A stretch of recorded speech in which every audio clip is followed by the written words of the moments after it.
경찰이 또다시 국토교통부와 경기도청 등을 압수수색했는데요. 네, 전해철 행정안전부 장관 전 보좌관 가족의 3기 신도시 투기 의혹을 수사하기 위해서입니다. 업무상 얻은 정보로 땅을 투기한 의혹을 받는 포천시청 공무원의 구속 여부는 이르면 오늘 저녁쯤 가려질 예정입니다. 취재기자 연결합니다. 홍민기 기자. 네, 사회부입니다. 네, 수사 속보 좀 알아보겠습니다. 현직 장관의 전 보좌관입니다. 전 보좌관에 대한 투기 의혹이 불거진 거죠? 네, 그렇습니다. 경기 남부 경찰청은 오늘 오전 10시부터 국토교통부 등을 압수수색했다고 밝혔습니다.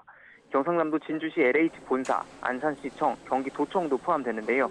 경기도청과 국토부에 대한 압수수색은 오늘 오후 2시쯤 모두 마무리됐습니다.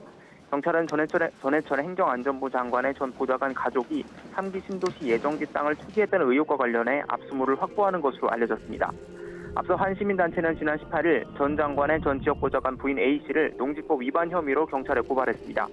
A씨가 3기 신도시로 지정되기 전 안산 장상지구 토지를 매입했다는 건데요. 이들은 2억 원 이상 대출을 받아 개발 제한구역 땅을 사들인 것은 내부 정보를 활용한 전형적인 땅 투기라고 주장했습니다. 이에 대해 전 장관 측은 투기 목적의 부동산 매입이라고 단정할 수 없다고 반박했습니다.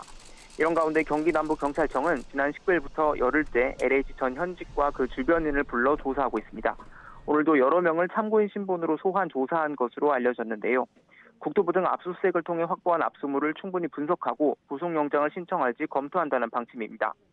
수사 대상자도 갈수록 늘고 있습니다. 지난 26일 기준 경찰 합동수사본부가 내사 혹은 수사 중인 부동산 투기 사건은 110건, 대상자는 536명에 달합니다. 네, 투기 의혹을 받는 포천시청 공무원이 구속신문을 받고 있다고요?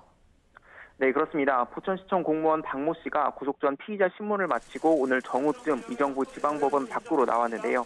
법정에 들어갈 때와 마찬가지로 내부 정보를 이용했는지, 불법인 건 몰랐는지 등을 묻는 취재진에게 아무런 대답도 하지 않았습니다.